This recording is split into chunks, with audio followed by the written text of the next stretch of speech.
Okay, yeah, I just want to tell a little story. Hello, everybody. I want to tell a little story about the world, the apparent world, many millions of years ago, when there were just animals and things happening, and then the human the human took form on the earth, and in a way, it was quite unique. The human form, it had and it came onto the earth, and then after a very little while, it experienced a contracted energy in the body, which brought about a sense of self. So self-consciousness or self-awareness then arose in the human form, and it hadn't arisen anywhere else. So there was now suddenly a sense of someone who felt that they were real. And then what they also experienced, as you heard before, is that Right. somehow they felt that they were real, they had free will and choice, and the world they lived in was real, and the story was real, and everything seemed real to them. And they grew up in that world, and they met many other human people, human forms, who also felt that they were real. So there was a confirmation of that. And they also seemed to question why they were there. What arose out of that awareness was the question, well, what am I doing here, and what's the meaning of all this? So they then started to try and find out what the meaning of their life was. And of course, they got a huge response from many people in the world who told them in different ways what they thought the meaning of their life was, the meaning of existence was. And of course, in the early days, that tended to come on as a religious message. It was in the form of a religious message, and it was to do with an apparent God or some hierarchy at a higher level. So, in a sense, it was already dualistic. So, in a way, the arrival of the human on the earth and its questions that it was asking and its curiosity about the feeling of being there, that that was the initiation of dualism on the earth. But prior to that, animals didn't ask any questions or ask anything because they had no self-awareness. And it was self-awareness that brought on this question of about existence and the response to that existence. And all of that generated a dualistic view of reality. And as thousands of millions of years went by, so that became more sophisticated. Those messages became more sophisticated. And this time, if you go to websites now, there are many answers to the question, who am I, or whatever you like, that come more to do with science and, and logic and psychology. But I have to say, this, the point of this message is that all of those communications, all of that advice that is given, all of that teaching is given, be it religious or modern day teaching, all of that was directed to the person as an answer, as a way for them to live. So in a sense, it was still a dualistic answer to a dualistic reality.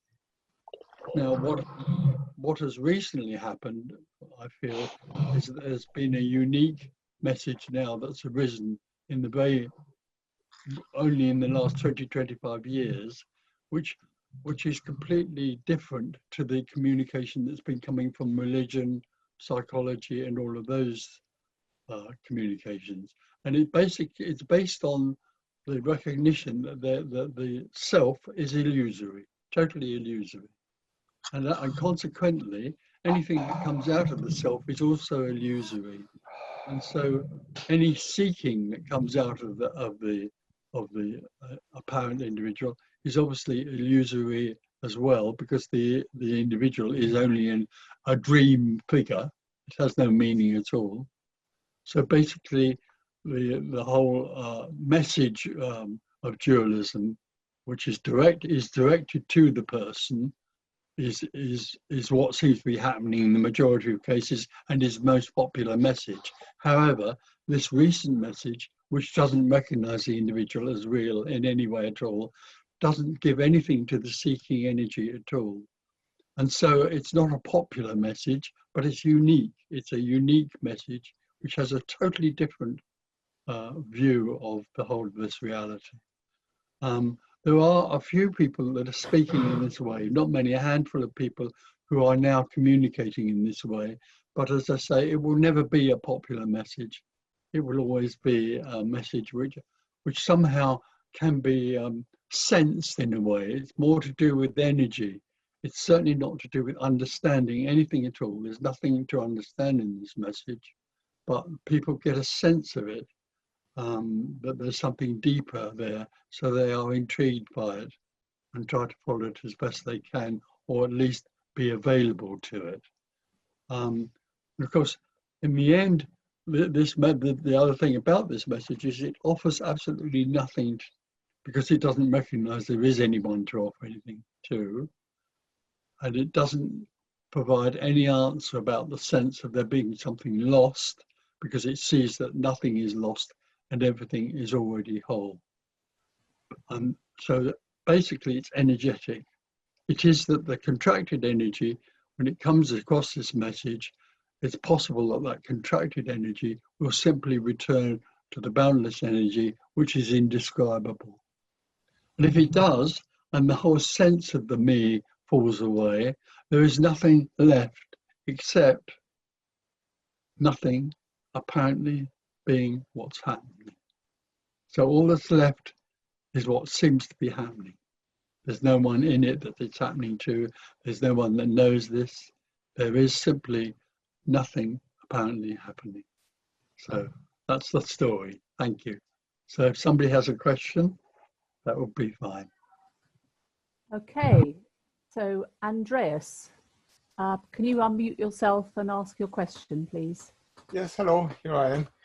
Hi, good morning, Tony. Hi. Good morning. Tony, in the internet, I find many people talking about nothing and non-duality, as you just said. Many of them are using a very similar vocabulary to what you are saying. However, I get a completely different feeling when I listen to them compared to when I listen to you. What is the difference? Oh, I think there are, I mean, I know of 4 other people at least who are communicating in this direct way. And I listen to them, and they say what I am saying, and their communication is very similar to mine. It's their own unique way of giving that communication, but it doesn't seem to me to be any different. It may be energetically there's a different feeling, but as far as I'm concerned, this is beyond the way the person is and what they say.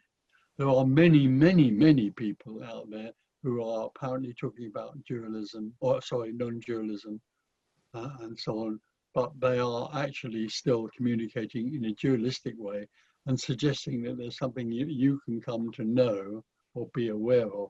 Awareness is a very strong thing in that message, in that form of message. So people are communicating to people and saying there's something you can come to know or be aware of that will bring you liberation. As far as I'm concerned, that's a dualistic message. But in a sense, you know, just go around and talk to people and see what happens. Yeah, so is it that many are talking about nothing or non-duality, but their theories about nothing have been derived just out of a line of arguments? Sorry, say that last bit again. They are not very loud. Many of the theories that I find in the internet about nothing have been derived out of a line of arguments. They reasoned about it and then came to a conclusion. It has to be like this or like that. Oh, okay. So that still is happening to a person. Mm-hmm. For me, that it feels like that's happening to somebody who's worked something out logically and is now offering that as a logical argument. That's still dualism, because there isn't anything about this message that can be understood at all. It doesn't direct anybody anywhere, and it doesn't give anybody anything that they can come to know or understand. This is absolutely about energy and not about understanding anything. Okay, and our trying to understand, does this correspond with our need that we try to improve our lives? And then we hope that's dualism. You don't have a life. Mm-hmm. This message is that you don't have a life. As I said before, this very unique message recognizes that the idea that somebody has a life is completely illusory. And therefore, there wouldn't be any possibility of improving something which doesn't have any reality at all. Yeah, so there's no way in hoping to understand what non-duality is or what No. no is. Well, there is no such thing as non-duality. Non-duality is a term which points to that which is empty and full at the same time. Empty fullness. The nothing and the everything. That's all it does. It points to that. But non-duality is not a thing that can be taught or communicated or taken on as a state. It's absolutely beyond that. Okay, thank you, Tony. It's only chance of making it loud, or no? It's all right. I can hear it, but it's not as loud as it was. Okay, Okay, Nina. I can hear. Yeah, Nina, you can ask your question if you'd like to unmute and unvideo yourself. Yeah, thank you. I don't know quite where you are picture-wise because I can't see you. You can't see me? Oh, I have. Put your hand up. Yes. I think you might be further along. Okay. Oh, moment. I have my video on. I don't know. Okay, we'll try and find you, but you carry on. Oh, Yeah. hold Oh, on. Now I have my hand up. Okay. Oh, right. Do you want me to? The only way of getting this sorted is if I unspotlight you, Tony. I think so. Are you happy for me to do that? And Yeah, I like being spotlighted. Okay, well, I'll leave you then. Okay. All right. Makes me more important. Okay, off you go, Nina. Thank you very much. Hello, Tony. Hello. Thank you for the opportunity to ask you questions. I have made the experience that the me's are always disguising themselves and don't show and say what they are. Why do me's always seek their advantage and pretend to be some? No. Well, because they're in a game which is about success or failure. When they become separate, they come to think that the more they know and the cleverer, the more they know and the cleverer they are, the more successful their life will be, and then will have a better experience.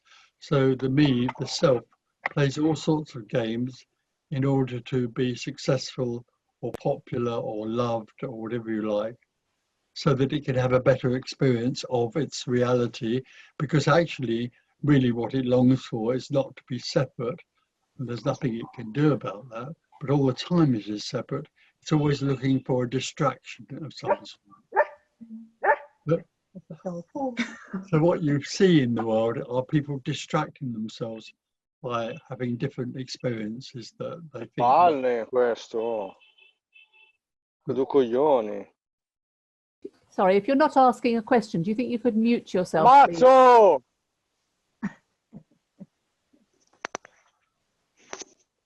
Right, that's that. Yes, okay.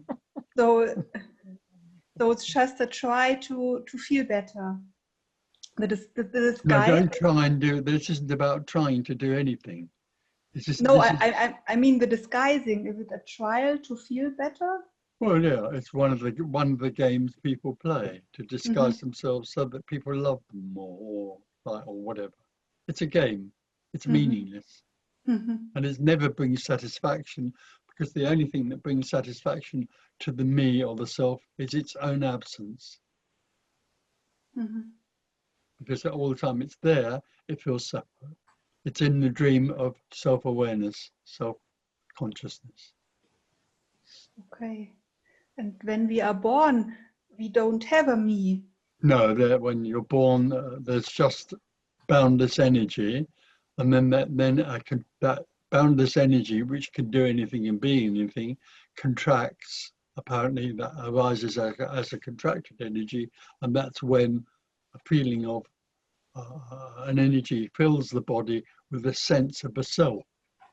So that's also reinforced by self-awareness or self-consciousness, and that feeling of being the self brings a sense of separation. So the self is constantly seeking not to be separate. And that happens when we are about 1 or 2 years? It could do, or later, or earlier. Yeah. or not at all. Nevertheless, the parents call us me, my daughter, Well, and the my parents, son. yeah, invariably the majority of people live in dualism. They live as a person, and so your parents probably invariably would call you a person because they are people themselves and they see you as a person. But But that doesn't. them calling you a person doesn't make you a person. That's an energetic. Okay. However, that doesn't exist. We are only what is happening. Yeah, but they Right. don't know. Yeah, but those people who are separate don't know that. They live as separate individuals and they think they live in a world full of separate individuals. So they don't know, you could say, oh, all there is everything, but you go up to the road and tell the butcher that all there is everything and he'll think you're balmy. And why is it so important for the parents to call their son and their daughter their property? It isn't. It's just a process. It's just a natural reaction to being someone, calling somebody else another someone. Because you live in that world, then that's the world you understand, and so you would call other people other someones. Do they have any They advantage of that? they live in pure dualism. Do they have any advantage of that? No, that's just their experience of life. There's no advantage to it. All the time you live in dualism, you're always seeking something else. It's an uncomfortable feeling of being separate. Okay. Thank you so much. Thank you. Okay, William Kinnear, would you like to ask your question? Hi, Tony. Hi, Claire. Hi, Sue. Hi. I'm going to try something. Pardon? There's William. That's William. Good old William. Go for it, man. I can't see you now, Tony. I'm on the full screen. Oh, that must be awful for you not to be able to see me. If you ask your question, in a minute you'll see me again and it'll all be okay. That's because I want to sing to you, but I wanted to look at you while I was singing to you. Oh. So I've got a song. All there is empty fullness. All there is the beloved. All there is boundless freedom in the natural reality. Hey. You like it? It's all over now. Okay. You can go now. I've finished looking at. Pardon? You don't have a question then? Just a song? I just wanted to say that it's all over. The seeking and everything just apparently fell away. And right. Yeah, it's awesome. Yeah, awesome, man. Good. Thanks very much. So I'm speaking to no one then. I got a song from nothing. Exactly. Yeah, it's good. Thank you. Thank you. Thanks. Okay, so we've got Eric now. Would you like to ask your question? Eric. Hello, Tony. Hi. Hello, Eric. It's nice to speak to you. It's a shame I can't see you. But you're going to see him in a minute. Hang on. Okay, good. Hello, Eric. Hello. Hello, Tony. You are good looking after all. I thought you were. Nice, the same to you.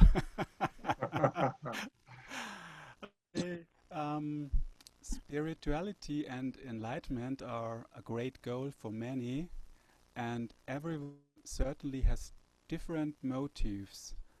But if you are longer with it, you will look more and more pointed by the whole thing, because you don't get what you're promised. No. Where do the motives and the unrestrained ambition to achieve something come from? So it comes from being separate. The whole energy of feeling separate is uncomfortable. So the apparent person who feels separate tries to find all sorts of distractions in order to feel or have good experiences, and then it comes to the conclusion that maybe the way to avoid feeling separate is to become liberated or to become enlightened in some way or other. But because it lives in dualism and is dualism, the self is dualism, it can only work with that sort of energy, which is completely apart from the wholeness or the oneness which is longed for, because dualism is simply the arising of a split, of everything being two, everything being apart. So it looks for oneness, but it can't find a oneness because it lives in dualism and it's trying to escape from itself. So all seeking is an attempt by the seeker to escape from itself, which it can't do. But in some way or other, there can be a sense of energy that this is all about, not logic or working something out. And it's possible that the contracted energy which the individual lives in can melt back into the whole, but only apparently. And then suddenly there is no sense any longer of any one or any sense of contracted energy. There just is nothing and everything, which is indescribable. But all the things that the individual does to become enlightened, to become happy, to be rich or something, is a distraction away from being separate. And it's the whole effort to be apart from separation is completely and utterly futile. Yes. Thank you, Tony. But in some strange way, people come and talk to me or other people about this. And if their response is coming out of no thing, then there seems to be an energetic shift, a sense, an intuitive sense of something else. And there seems to be an opening energetically more and more now, which is open to the possibility of there being no thing, nothing to learn. This just seems to be happening more and more, and people fall away and they are no more. Thank you, Tony. Thank you. Bye. Bye. Elena, would you like to ask your question, put your video on if you want it? Hello, do you hear me, Tony? Yes, I can hear you very clearly.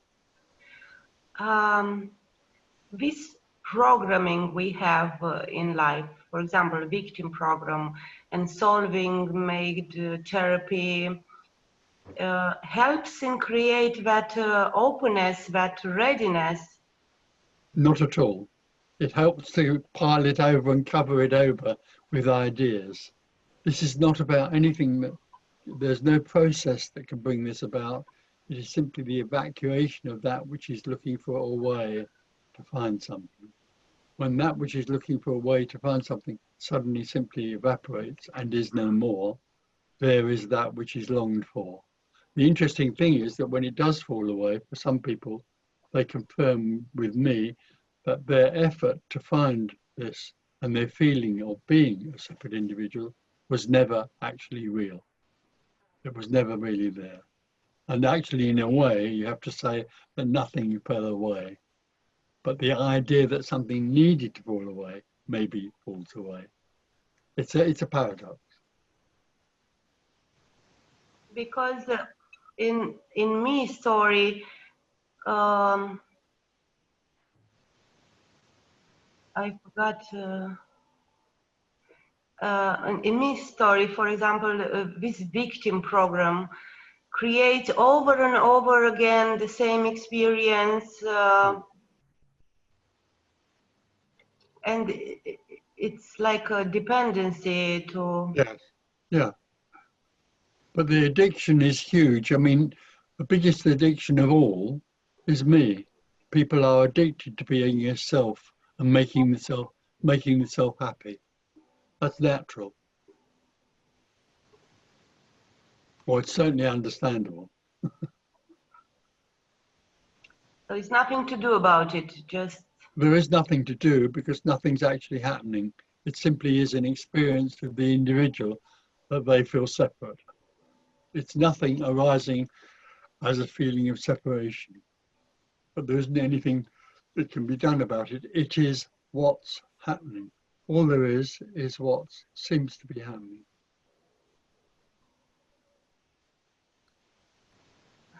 This is what seems to be happening. Right now, this is what seems to be happening. And now this is what seems to be happening. There is only what seems to be happening. It's nothing apparently happening. That's all there is.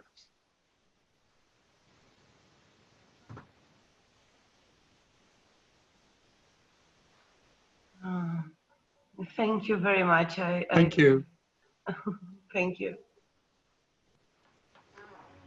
James, would you like to ask your question? Hello, yes. Can you hear me? Yes. I can hear you. Hi, Tony. Good morning. Can you talk So, louder? Can you speak a bit louder? yes. Hello, can you hear me clearly? Hello. Yeah. Hi. So, is it safe to say that any sense of causality is superimposed by the me? Absolutely. Yeah. The cause and effect, like time and space, are seen as real and experienced as real by the self. The self experiences everything as real, and that's its problem. There's only actually one illusion in the whole of this, and that is the great illusion that me has, that it's real, the story is real, the cause is real. There is something real called enlightenment that I can have, and if I go to the real teacher, the teacher will tell me how to become enlightened. All of that is completely illusion. So, when you say real, you mean somehow tied or connected to somehow relative to something that is real. And when Well, yeah, the sense of something real, it's different. Who can describe what is real and what isn't real? The only thing I remember as when I was an individual is that I thought I was real, a real person living in a real world, and the story that was happening to me was real. That's what I sensed about everything that was happening. It was real until the sudden recognition that all of it was completely illusory and without any meaning of any kind. So, if the me falls away, it can't be said to be as a result of or because of anything that apparently happened. No. The falling away is the falling away of that which thought something ought to fall away. Okay, thank you, Tony. That's something, okay. Cool, that's great. Ruth, would you like to ask your question? Yes, thank you, and good morning, Tony, Good morning, Ruth. Hilaire, and Good morning. everybody. Good morning. Oh, there's Ruth. Ah. Yes. Hello. We speak on the phone quite a lot, don't we? Yes. Yeah. People can speak on the phone with me if they go to contact on the website. Yes, I'm very grateful for this Good. occasion. That's right. I don't do it, so it's fine. Thank you. The open secret is really very revolutionary and turns everything upside down. And nevertheless, I wonder whether we as me's understand it in a dualistic way and not in a non-dualistic way. Is this possible? Yes, of course. The individual will understand everything in a dualistic way, actually, because, of course, what this message, what's being communicated here, can't be understood because it doesn't make sense. It's completely illogical.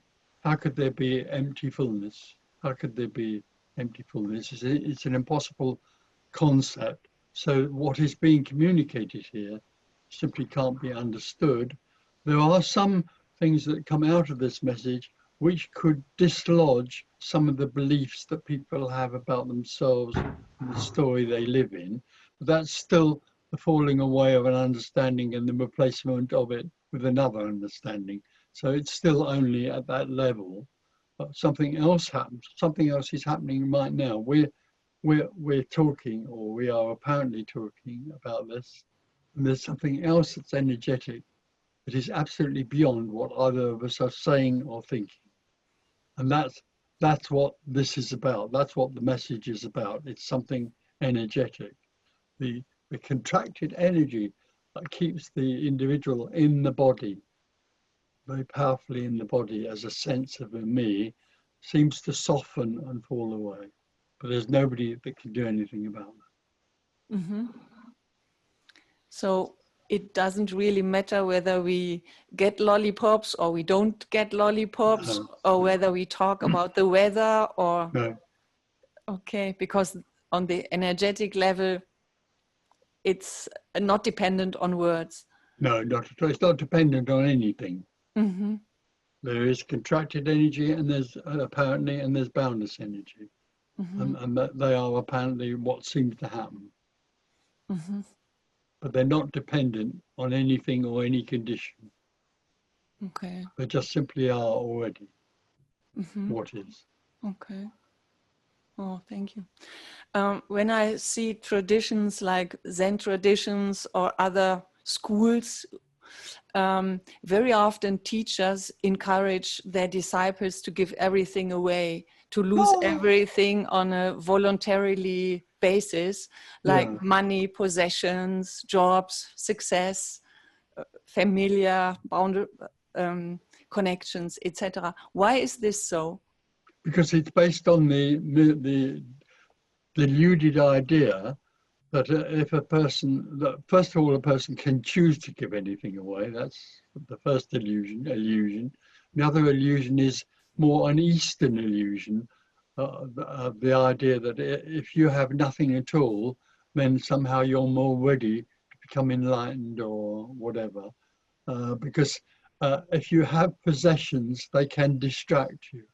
But the amusing thing about that is that the biggest distraction of all is chasing enlightenment.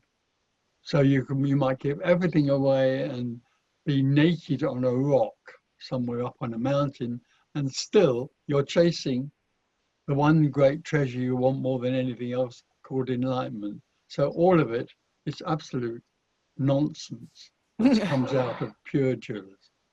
Mm-hmm. Wow. Yes, I understood the other day that being ambitious about, being enlightened or being non-dual or whatever is an aim. And this ambitious is very strong. Mm. And it is for some people, yeah. Yes, for some people, more or less. Is this also in the way of whatever? Well, everything's in the way except nothing is. Everything that the individual is, the dualistic experience they have, is in the way of oneness, because the dualistic self is looking for oneness on the false belief that oneness is a something that can be found and embraced or experienced. That whole belief keeps the individual safely in dualism, because the individual is still trying to find something it can do or be in order to find something that it thinks it's lost. But the reality is that everybody watching this video right now, and anybody that isn't, is actually completely surrounded by and enveloped in that which they long for. Everything is the beloved. Everything is wholeness. Everything is nothing being everything. And yet the individual, because it can't conceive of the idea of there only being everything, is always looking for a something somewhere. So it particularizes what it's looking for, and directly it makes what it's looking for something. Then the whole sense of that everything is lost in a search for a something, which is all there is. All there is everything. But the individual thinks there's something special somewhere that they can have for their own use. Because the other thing is, the individual, and I was like this, the individual does see itself as special or a something. Directly it sees itself as a something. It sees everything else that it wants as a something or an object that it can have. Mm-hmm. Thank you very much. You Everything too. and nothing. Thank you. Okay, I think it's Neen, N-E-N-E. Yes, that's correct. Hi, Tony. It's hi, Tony. Oh, hello. It's hi. I can see you. Yeah. It's oh, I get touched. Oh no, it's fine. It's lovely. Relax. Don't worry. Nobody's here. It's just say what you want to, if you want to say. You don't have to say anything. You can just sit there. Oh, tears is just coming. Huh. it's the first time that I speak to you. Right. But I love this message. Good. Thank you.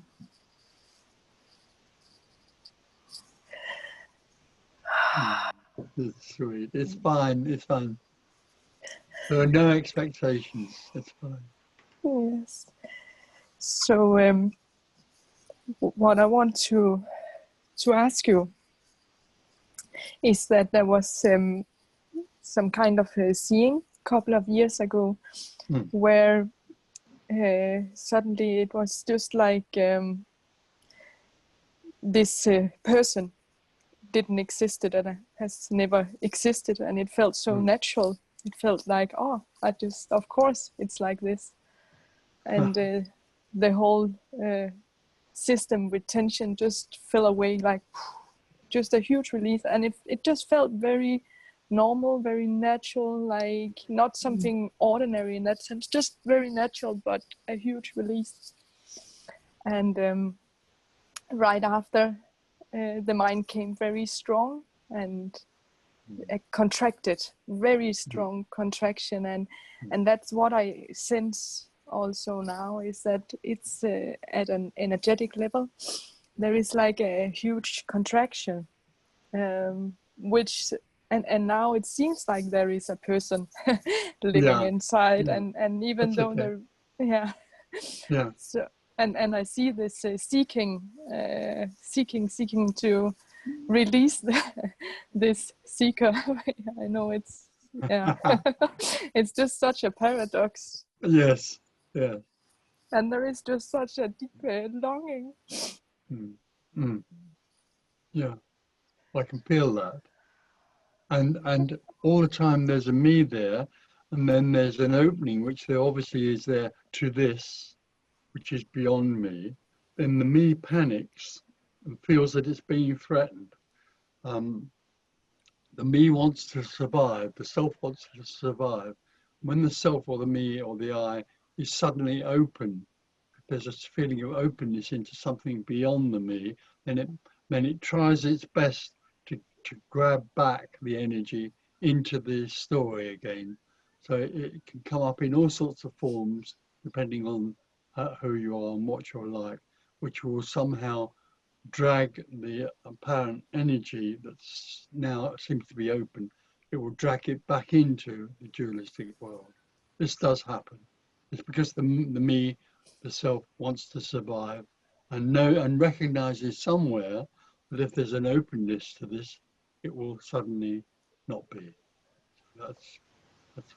But that's what's happening. It's not. There aren't any enemies. There's simply the beloved in different forms. So the beloved is everywhere, and in the body, the beloved is that which feels separate and feels threatened by the whole being attracted to the whole.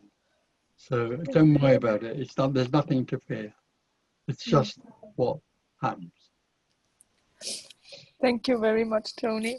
Thank you. Johannes, you'd like to ask your question? Hello, Johannes. Hello, Johannes. Okay, we'll come back to you. Renata? Renata. Hello. Hello. Hello, Tony. Hello, Renata. I've been going to groups for years and was always seeking and searching. But yes, but in the end, I only got rid of money, and the only experience I had was that there was nothing really to get. Why is it not communicated before that there is nothing to get? Because when I go to a shop and I want a product A, B, or C, it is told very clearly what I can get, but not here with all the groups.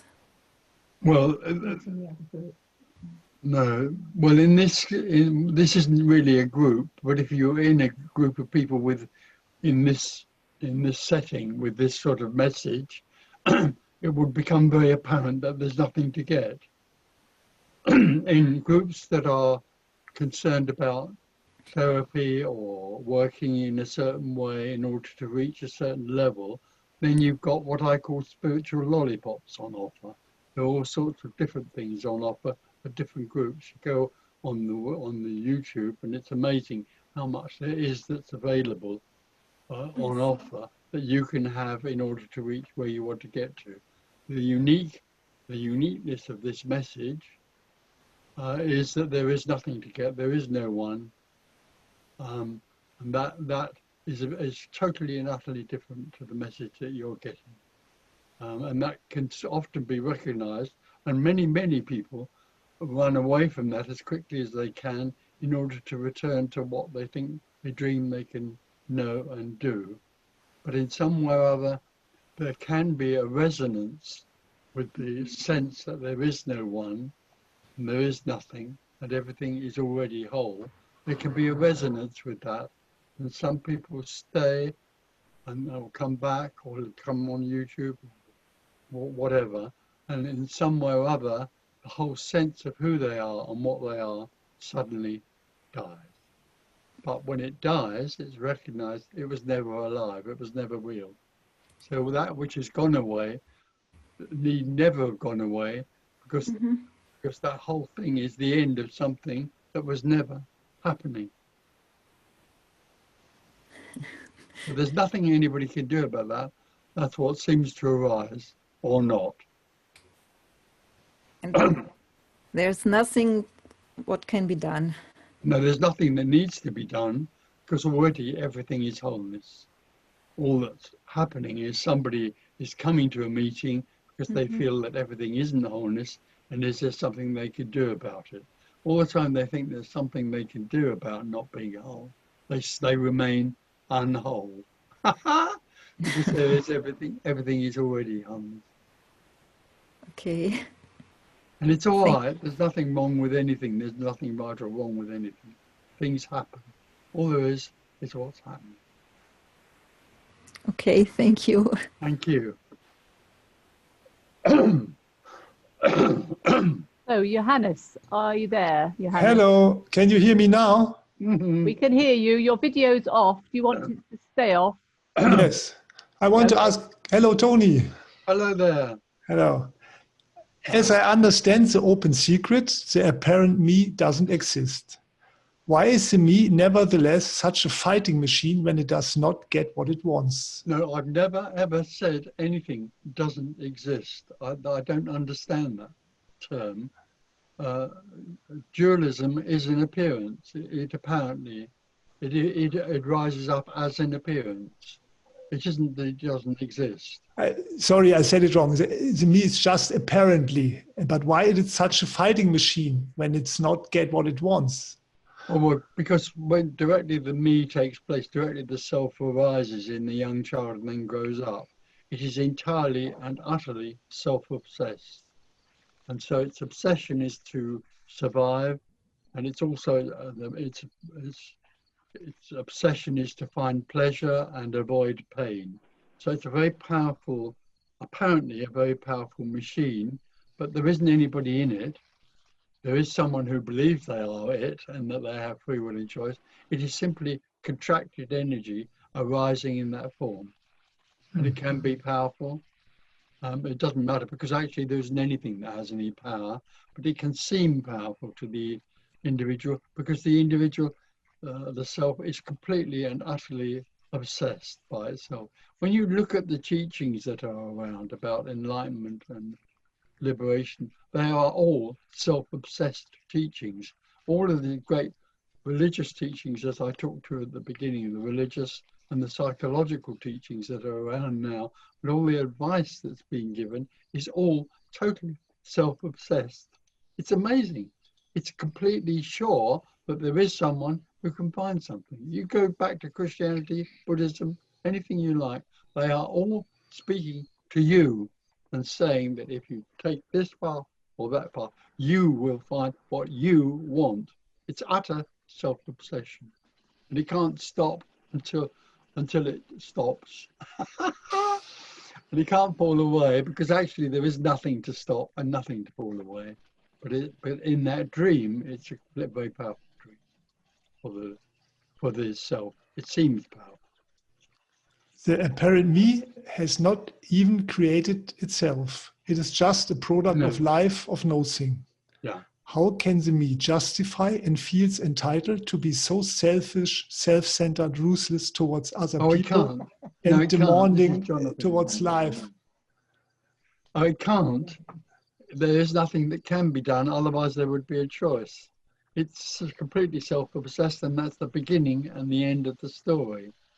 It is the beginning and the end of the story, because in the beginning arises you, the self, completely self-obsessed, and the end of the story is that suddenly that is no more.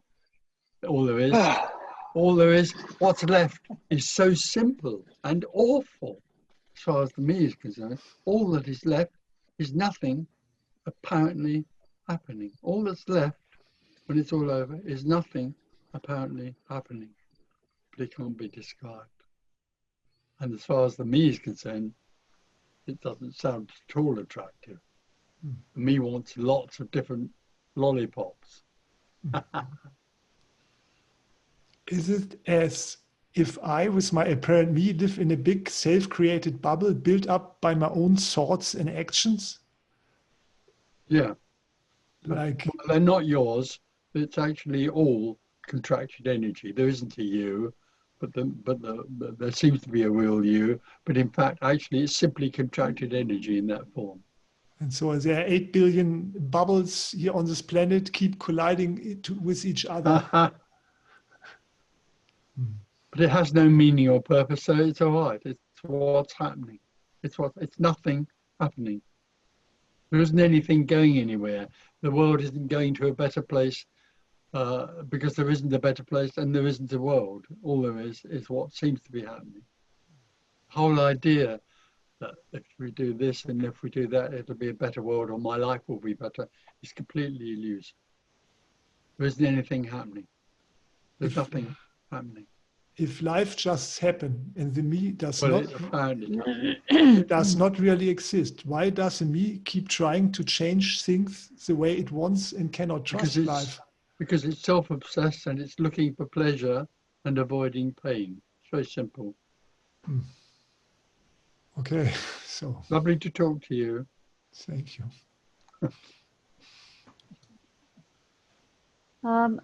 Okay, Bernadette Bates. Would you like to ask your question, Bernadette? Hello, Tony. Hello. First of all, thanks for putting out what you're putting out. Not you, but for what's I'm not doing it. It's what's happening. Yeah. Even though I'm not there, it kind of makes me feel better that it's there. The question I wanted to put to you, or the inquiry is, you've spoken in the past about the energy being unconditional love, just energy with no goal, as unconditional love, and that kind of stuck in my head because as there seems to be so much suffering and so much destruction and cruelty as well in the world. Where is the unconditional love? It is that.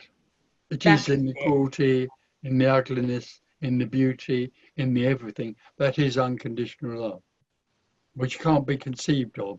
The individual lives in a sort of need of love because it's always needing. So it doesn't really understand what love actually is. Mm. When love is confronted, it would blow you out. And it's all inclusive. Unconditional love is oneness, is wholeness, is nothing and everything, is emptyfulness. They're just words, they're titles which point to something which can't be understood. This unconditional love can't be understood. It's not understandable.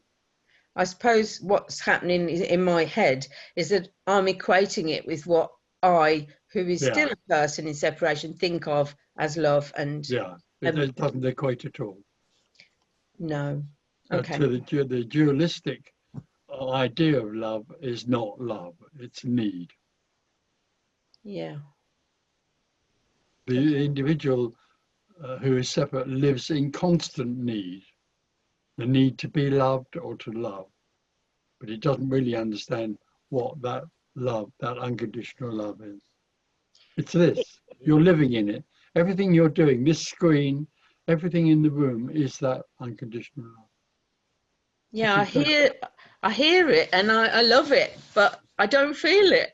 No, well, you won't. It's not for you. No. It's not for you because you try to turn it into something, and all the time you're an individual, you can't feel that that unconditional love because you see it as something that you could feel. Yeah. Once there is no one, it's absolutely obvious that everything is unconditional love, but not to anyone. Yeah. I think what I like the most is the idea that there's nothing you can do, because as soon as I let that idea in myself, something relaxes. Yeah. Good. That's great. the best. I love that. That's the best Good. I can do. Yeah, absolutely. Thank you, Tony. Thank you.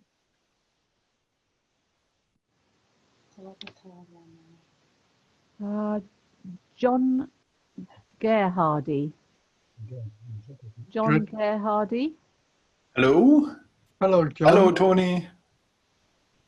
Can you hear me? I can very well. Ah, good. Hello, Tony. Hello, I can see you now. Oh, hello. There we are. You're in New York by the look of it or somewhere. Yeah, that goes fast, huh? Tony, I heard you say that the me is an illusion. And at the same time, the me is duality. And I was brought up in the United States, and we learned from a very early age that everybody around us wants to rip us off. Oh. Yeah. And that means that everybody is projecting onto each other that they can be ripped off by the others. Absolutely. I can project onto the shopkeeper that they will rip me off, and the shopkeeper can project onto me that I will rip them off. Mm. What is your feeling? Why is it so soundly established in the United States, this fear to get ripped off? I don't think it's only an American thing. My whole sense is that directly the me takes form at an early age and grows up in a world that's dualistic. Don't forget, it grows up in a world that it feels is dualistic. For it, the world is dualistic. So there are two. Everything is split. There's good and bad, better and worse, upper and lower, all of those things. Then it lives in a world where there are things. And it thinks that the more things it can have and the more knowledge it can have, the more powerful it becomes. So it will fight in its own way to collect much wealth in different forms to make it more happy and freer. It thinks it's going to make it freer. So it will go around, in some cases, trying to steal or rip off things from other people. That's not happening all the time. But the greed of the self is colossal. And the reason the greed of the self is colossal is because actually, without knowing it himself, it wants everything. It actually longs for everything.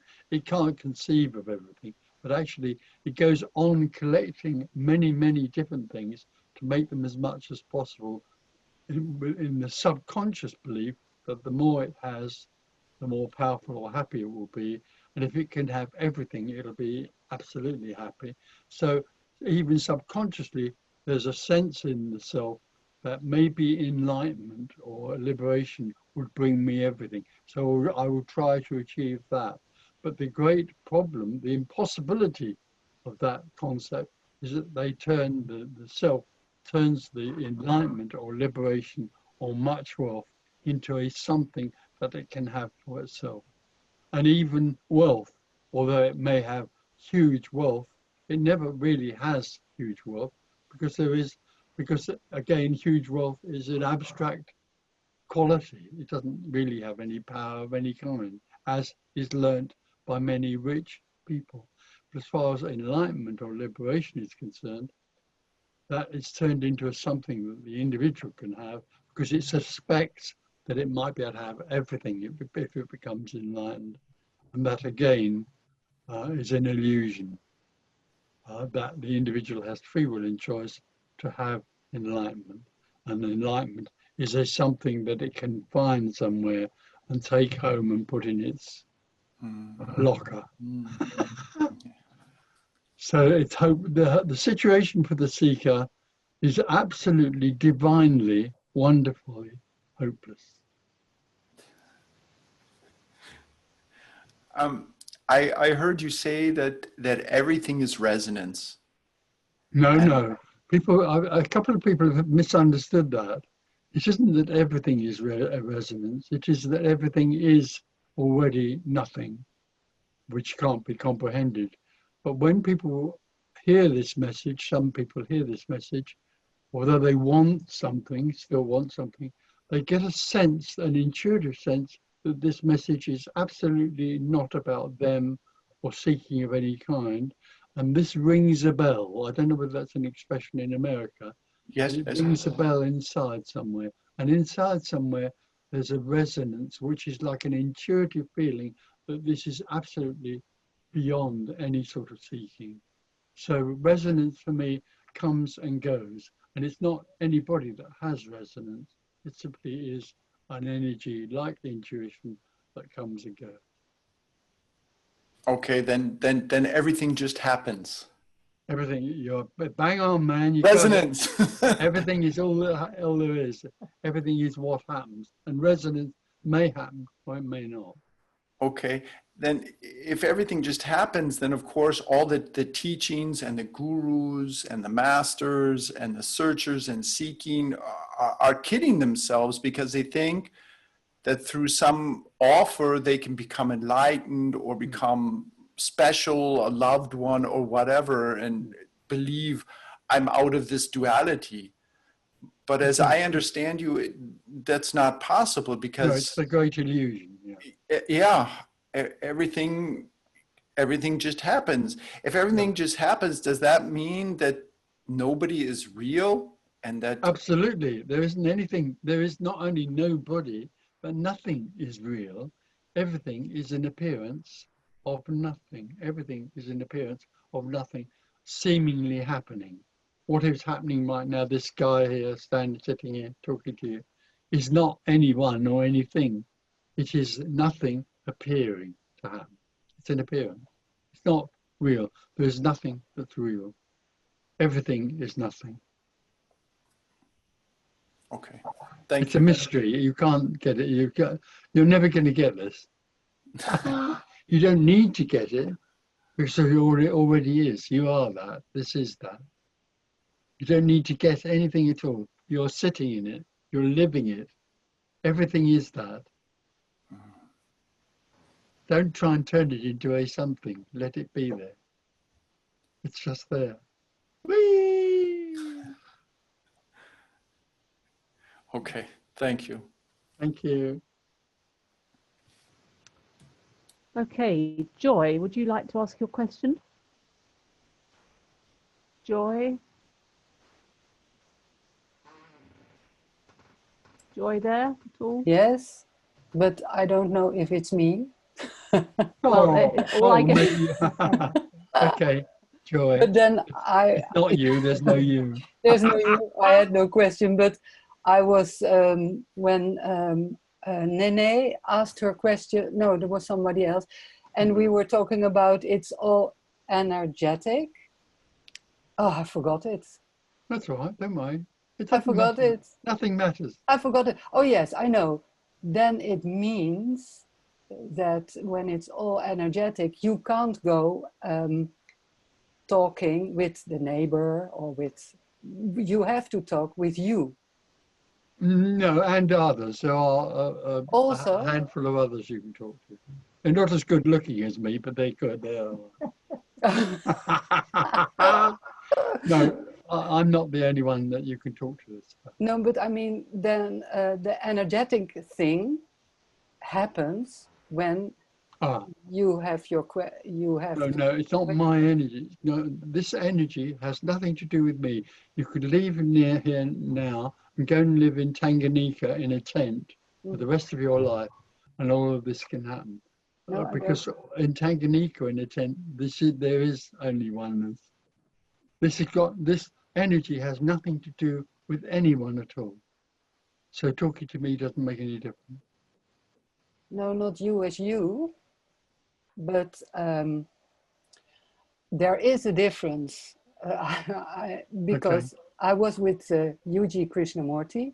Oh, well. Oh, and there was, we were just sitting there, and there was something, and it was not there when I was with a neighbor.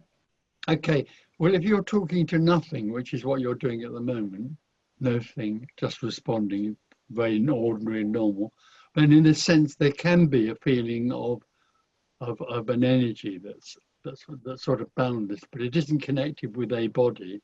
It's just a situation in which that boundlessness seems to be more available, and in which the contracted energy can simply soften and unfold. That seems to happen. Yeah, that can be, but not to do with anyone, just to do with a situation. Yeah, with the situation, not with anyone who isn't anyone anymore. No. Okay. But if there is no one, just to be clear about this, if there is no one anymore, then that's a very different energy to talking to somebody who thinks they are someone. But because there is no one, it's not to do with a body, a particular person anymore, because there isn't anyone. No. Yes. Oh, difficult. Okay. Good. Thank you. Thank you. Now I've got Karen. Would you like to ask your question, Karen? Hello, Tony. Hello. Hello. It's the first time speaking to you. Hello, Karen. I can see you. Hi. You've got nice glasses on. Oh yeah, they're my new multi-focus. Yeah. Oh. I was going to ask Tony about contracted energy. So when you have like pain and discomfort in the body, that feels very contracted to me, like it's the me energy. Is that right? Yeah, yes, there can be a sense of contraction about that. Contraction isn't only to do with people becoming separate or the self arising. Contraction, all there is boundless energy, and within boundless energy can arise a contracted energy, which can be sensed. So when the apparent me dissolves or disappears, does that mean this contracted pain and discomfort in the body can disappear? Of course. Separation is no longer there, but contracted, a feeling of pain can feel like a contracted feeling, and then of course, because there is no one, that's what's happening apparently. So there isn't anything any longer invested in what's happening. It's just what's happening. Pain arises. Yeah, absolutely. Why not? It's what's happening. Yeah. But with the me, if the me is gone, then the pain's gone. No, no. Oh, sorry. When the me, the self has gone, there is no longer anyone who is experiencing life. All the time there's a me, it lives in the experience of what's happening. So it remains separate from what's happening by experiencing it. When there is no more anyone, the experiencer is no more. There's no experience anymore. There's nothing here experiencing sitting here. There's just sitting here, apparently happening to no one. If there's pain, then there's no one. Then that pain is something that's apparently happening. There isn't anybody it's happening to. The identification with the pain is no longer there. So it's no longer a distraction. for the me. Well, if Like, it was I a wouldn't- distraction, maybe it may not be a distraction. Yeah, but you could Yeah. say that. Yeah, but that's not the point. There's no longer anybody who has pain or owns pain. There just is pain.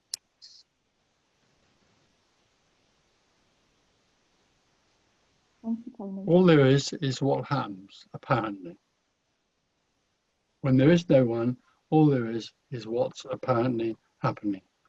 All there is what's apparently happening. And that's the beginning and end of this. It's about something very, very simple and ordinary and magnificent. And free. It's to do with freedom. There is no longer anybody identified with what's happening. It's just what's happening. And what's happening is total freedom.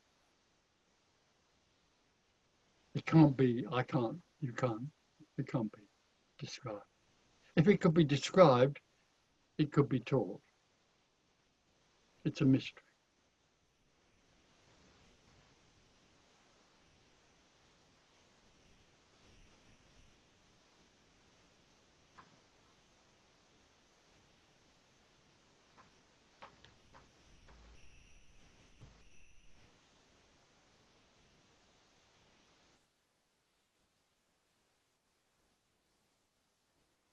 So it's Renate. It's rather Renata. Renate, not Renata. There's a Renate with an E on the end. Is that someone different? Hello? I'm not getting anything. Okay. Oh, well, let's go to Iqbal. Right. Iqbal, have you got a question?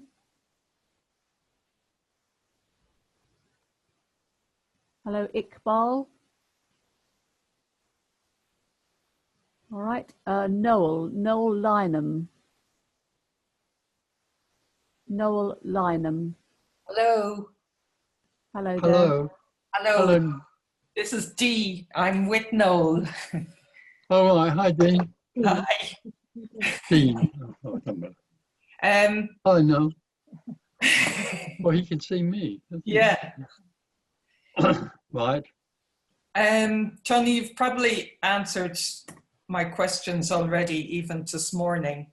And partly I'm just wanting to engage with you. That's fine.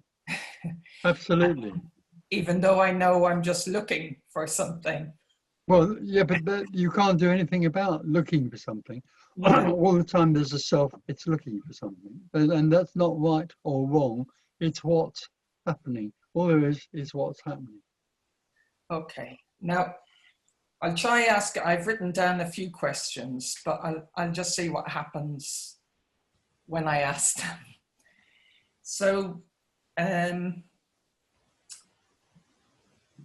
what realizes that there was never a me? Oh, nothing. No, Oh. nothing realizes. It's just that at the point when the apparent me is no more, there's a recognition by no one, I'm sorry about that, but there never was a me. It suddenly realized that, in a sense, this is the end of something that was never happening. Never real. And But there isn't anything that realized it, it's just recognized. And thereafter, all there is what happens, apparently happens, but that's not happening to anyone. There isn't anybody that what happens to. That's the end of the experience of what happens, and all that's left is what happens. Again, it can't be conceived of. And I'm just curious if the awareness of me, my awareness as a me, is some attempt of a pretend. No, it's not a pretend. It's a function that arises all the time. There's a sense of identity, and it falls away when that identity goes. But the identity has to happen through awareness or consciousness. When the identity falls away, those two functions simply don't exist anymore. So there's nothing that's aware of what's happening anymore or conscious of what's happening anymore. There is simply what's happening. oneness. So, and when you say nothing is aware of what's No, happening. no, I didn't say nothing is aware. I said there's only nothing, which apparently happens. Okay. So Awareness is dualism. So, you know, you talk about contracted energy. Does contracted energy the same as uncontracted energy? Well, they're both one, except that boundless energy can also arise as a contracted energy, but only apparently. There is only one. There is only one. There aren't two. There's not boundless energy and then contracted energy. Contracted energy is simply boundless energy in that form of being contracted. So are we, you know, you're saying there's nothing I can do, there's nothing to do. There's no one. There's no one doing anything. So everything's okay, even if I don't know it. Everything is what it is. Yeah.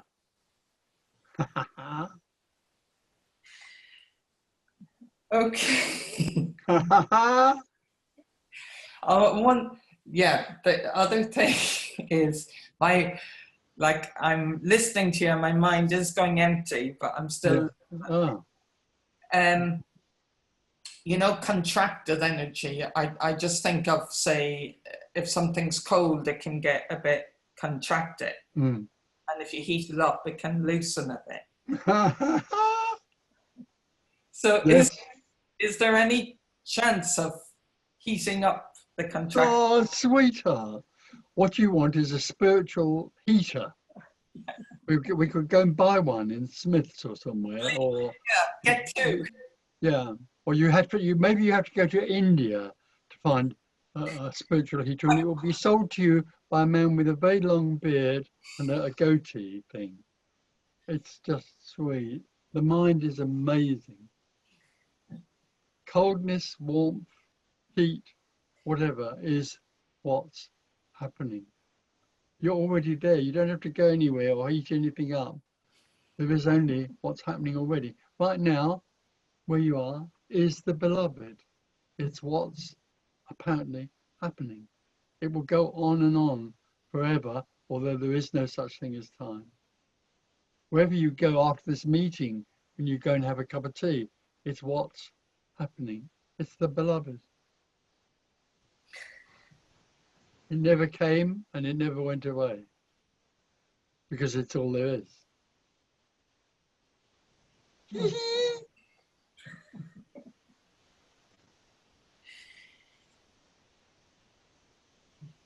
Okay? Yeah. Okay. No, yeah. Thank you. Yeah? You're lovely. Oh, sweetheart. I'm glad you noticed.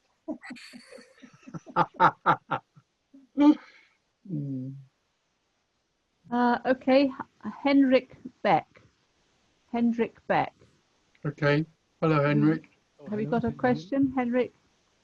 Can you hear me? We can. Please speak up a little bit. Hello, Henrik. Okay, can you hear me? I can. You have to speak a bit louder. But... Okay, I do. I will. So, well, actually, my questions have all evaporated. Thank you for that so far. Still, little me is popping up. So, even though I'm sometimes at a very still point and can view all these sensations which kind of construct a me, still there is this person going around, or at least the feeling of it. Of course, that's the energy of polarity. It's the dualistic energy. It's two. Yeah. And I suppose there's nothing to do about it. Of course not, because it's not real. It just is like that. And all the time there's something that feels it should do something about it. Nothing will happen because it makes what seems to be happening real. So I have to do something about something real. There isn't anything that's real. It's just another thing that seems to be happening. It's an illusion. It's a dream. Don't fight it. Let it be there. That's the beginning of the problem, yeah. Thank you, Tony. I wanted to Thank make you. Thank you. Now we have Meredith Newman. Meredith Newman. Hello, Yeah, Meredith. hello there. Oh, Can you yeah. hear me? Yeah. Yes. Wonderful. Okay, so Oh. I have a question to you about preferences or predilections, you could say. And I'm aware, or I realize that even to ask a question or to have questions creates separation or dualism. And yet I'm too tempted to ask.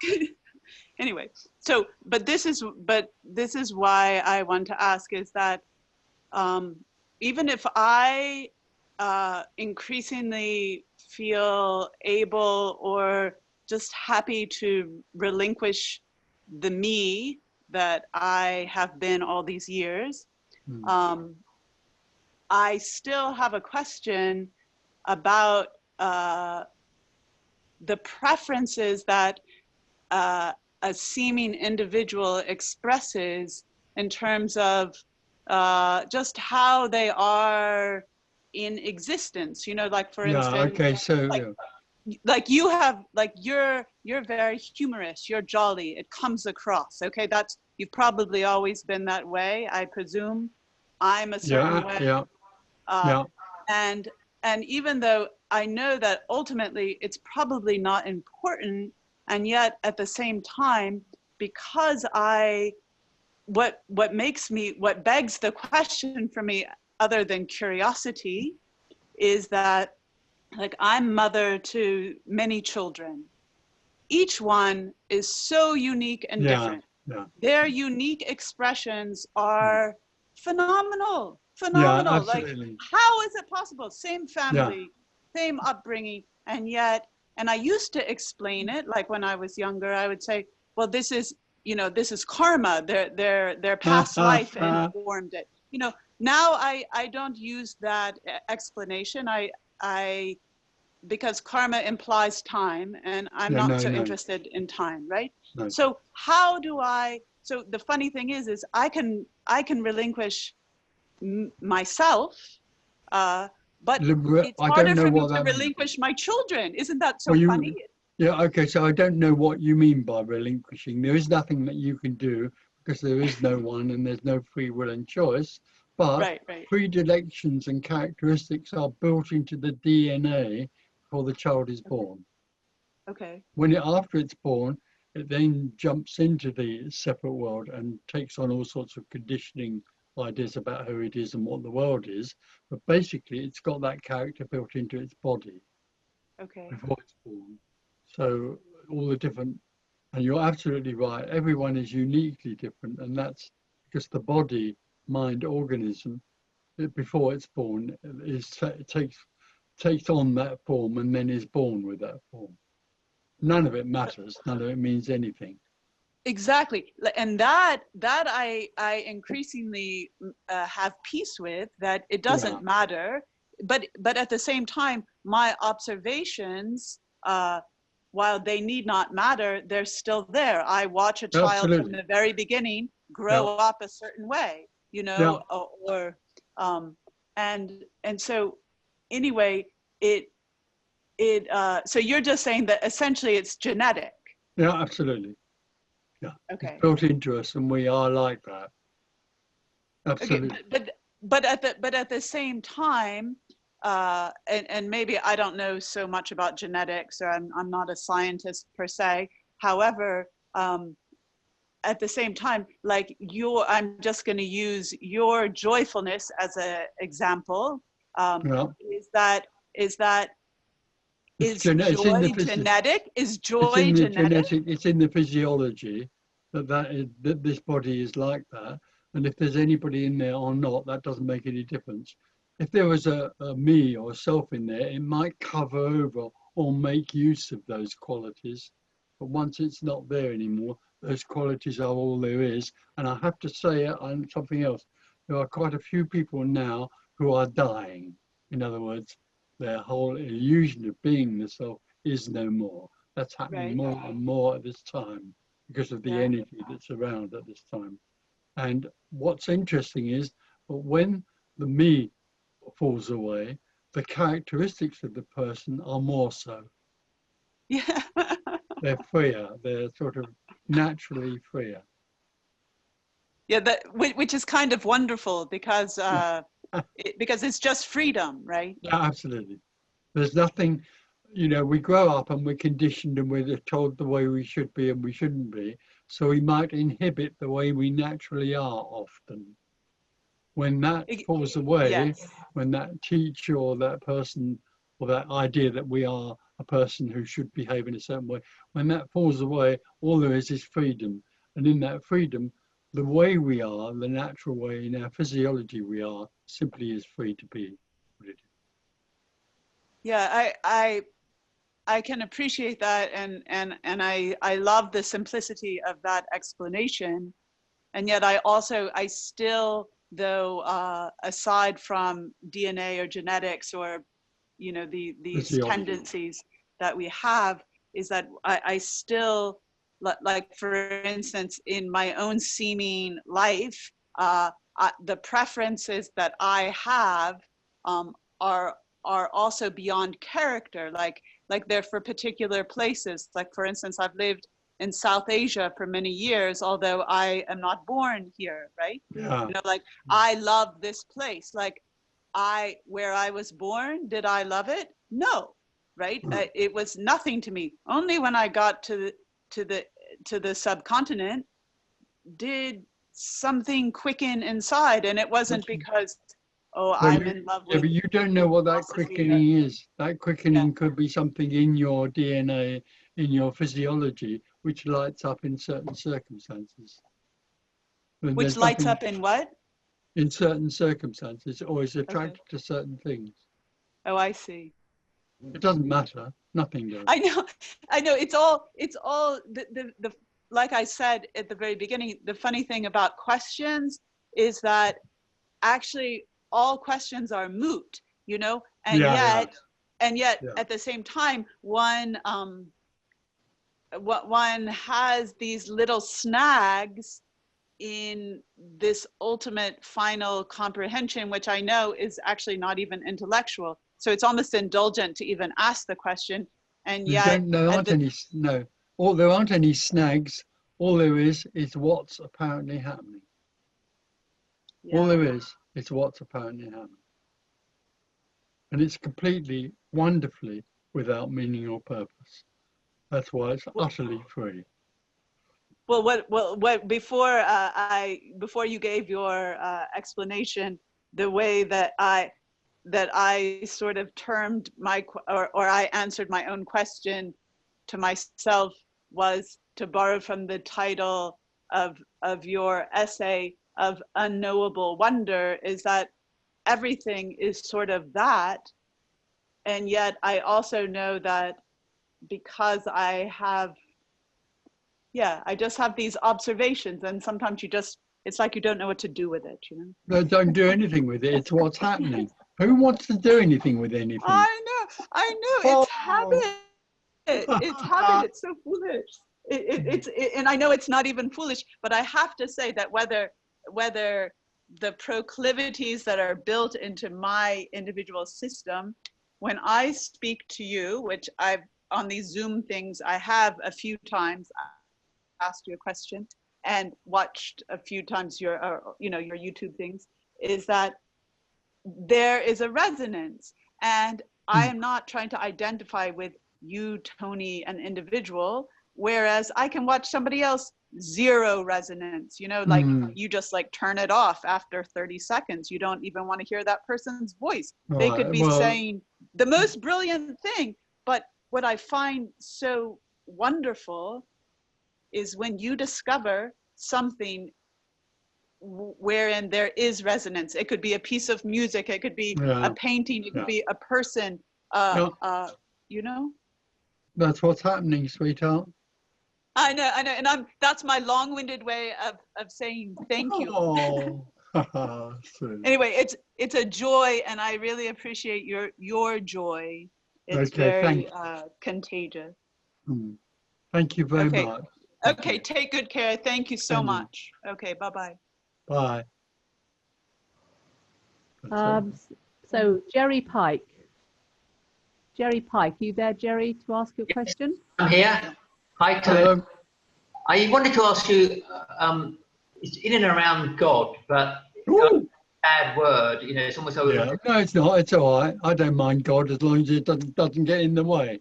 Yeah. So, but so you put a big question mark over that. But is there anything in your mind that kind of possibly exists in that category, or is behind this circumstance that we find ourselves in? Absolutely not. No. There's nothing. Nothing is the nearest I can get to God. Yeah, I mean, there is a school of thought, I know, in the Catholic Church, and that's where I've read about it, where God is seen as everything, literally as everything, this and everything. It's a very fine school which hardly communicates with anybody. That was the view. So that's the nearest you can get to this, except that I think the great problem with the idea of God is it makes it into a thing. God can very quickly become a thing, a something. As far as I'm concerned, the nearest, all language is not adequate, but the nearest word I can get to it is no thing. yeah. No possibility. There is So I no guess it's also asking that question about the birth of this existence. You know, we find There isn't a ourselves birth. living this It's what strange happens. existence. So, But it's what happens, apparently. It's not real. yeah. You don't sound very convinced about that. Anyway, there we are. It's not real. There isn't anything that's real. Everything is no thing. Right. It's no thing. There isn't anything. There isn't anything. Right now, what you're looking at isn't anything. It's not anything. Yeah. I mean, I have felt what you talk about, the nothing and the everything. Well, no, hold on a minute. When I say it's nothing, it's also everything as well. It's not nothing and everything at all.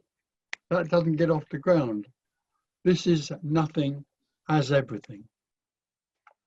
But that can't be conceived of. It can only be there.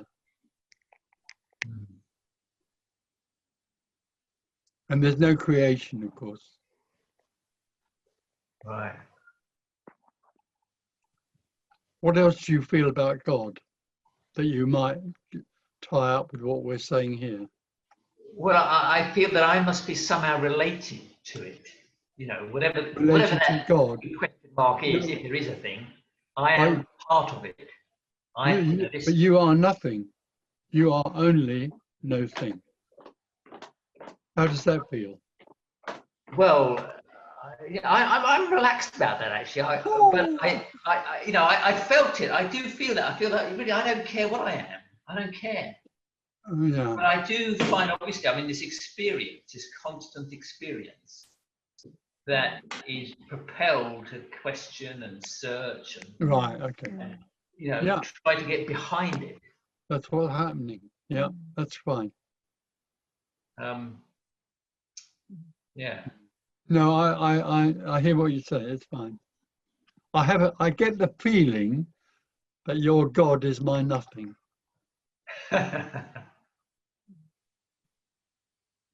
Oh, maybe. Yeah. Maybe. Well, we kind of see it at some point. So it's all it is. Yeah. Yeah. Okay. Thank you. Okay. Good. If you want to talk again, I get the feeling there's something there. Give me a ring. Okay. Yeah, there's a lot there.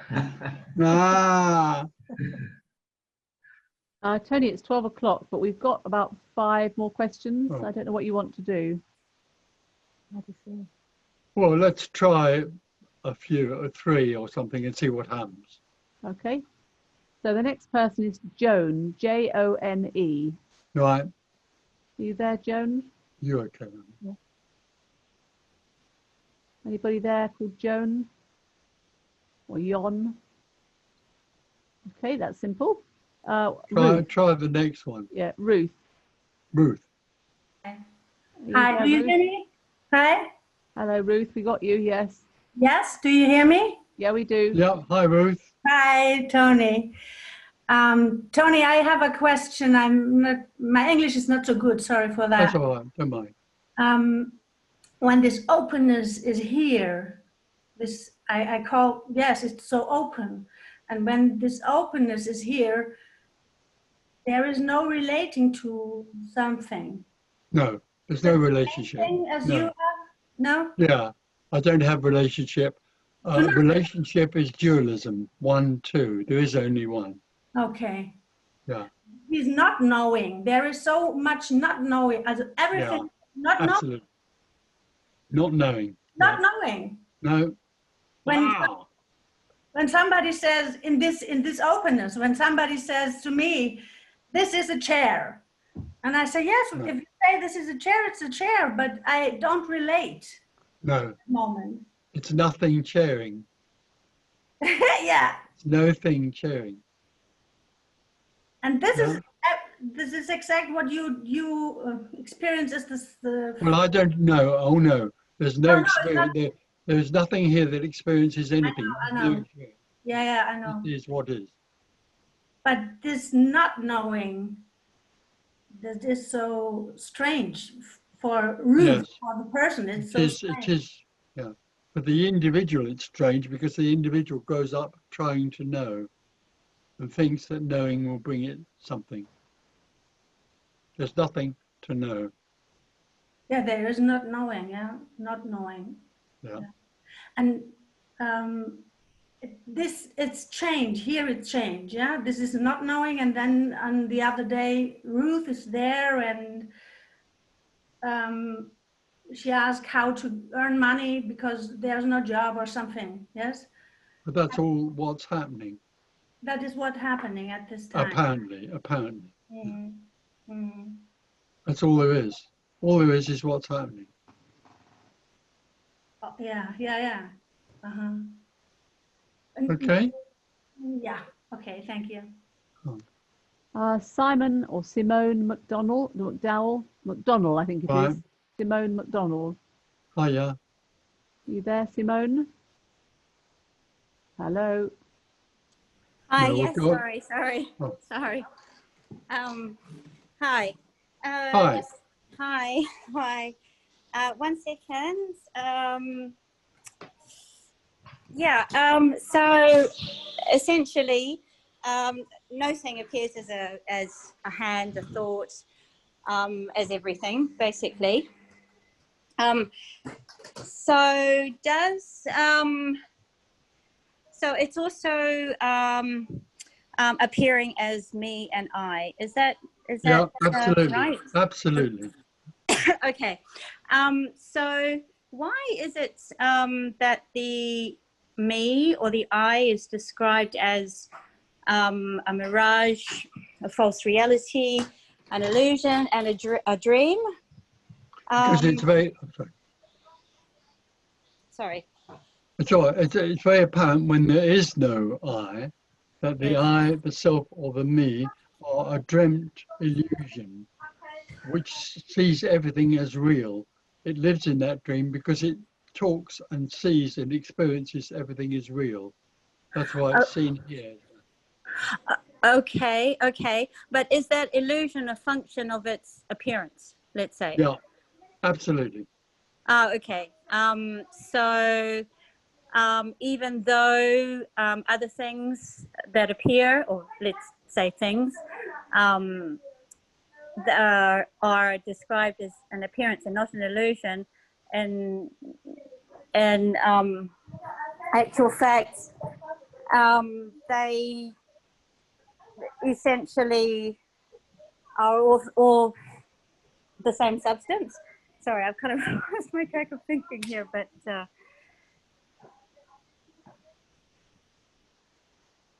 yeah, no, it's okay. I've actually got it. It's fine. Oh. But I do have another question. Are there any unnatural thoughts, such as guilt? thing. Oh, no.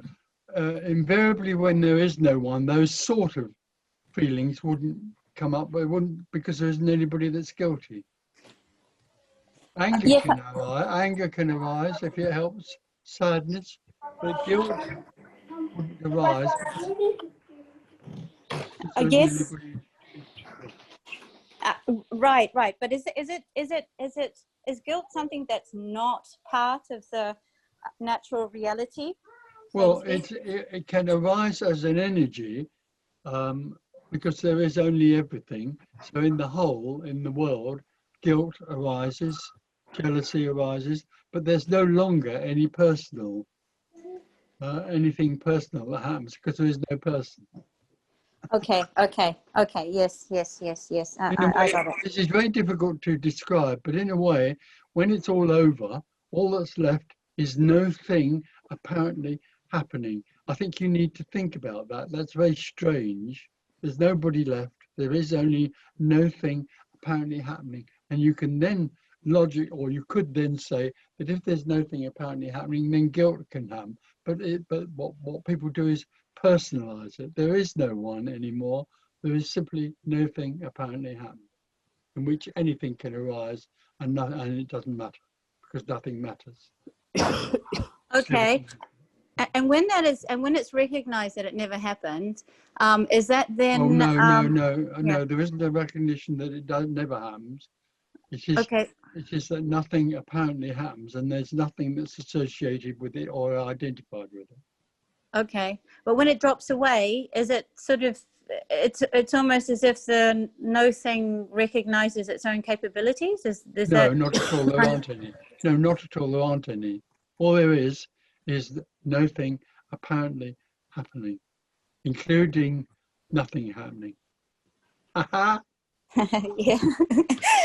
Yeah. Okay. Okay. Well, thank you very much. Thank you. Bye bye. Bye-bye. Do you want another one, Tony? Yeah. Yep. Okay, Victor Hurt. Victor. Okay, Victor, go for it, man. Can you hear me? Yeah. We can hear you and we can see you. Oh, I can see you. Yeah. Yeah, I actually have nothing to say. Okay, thanks. Oh. That was a quick one. You answered all my questions. Okay. Just thank you so much. Thank you, Victor. I think we call it a day now. Yes, okay. Good. Thank you very much. Thank you. All right. Thank you, Tony. Thank you. Thank you, Tony. Thank you, everyone. Thank you. Bye bye. Waiting for you here at the clicker meeting. Thank you, everybody. Thank you. Bye bye. Tony. Bye Bye. Waiting for you. Bye bye. Bye. Bye to Tony and Claire. Thank you. Thank you. Bye. Bye. Bye. Hey, mijn schat, doe je veters even erin. Dan zoek even vallen. Lenneke is winning. Nou, enorm. Bye, Tony. Bye. Ciao, Tony. Bye. Thank you, Tony. Lots a lot. Thank you. Bye. Bye, Tony. Bye, Sabine. Bye, Sabine. Bye. Thank you. Bye, everybody. Bye. Ciao, Tony. Muchas gracias. Ciao, Tony. Gracias. Da bello. Thank you, Tony. Thank Bye. you. Thank you. Bye. Bye, Tony. Bye, Claire. Bye, sweetie. Bye. Bye. Bye. Bye.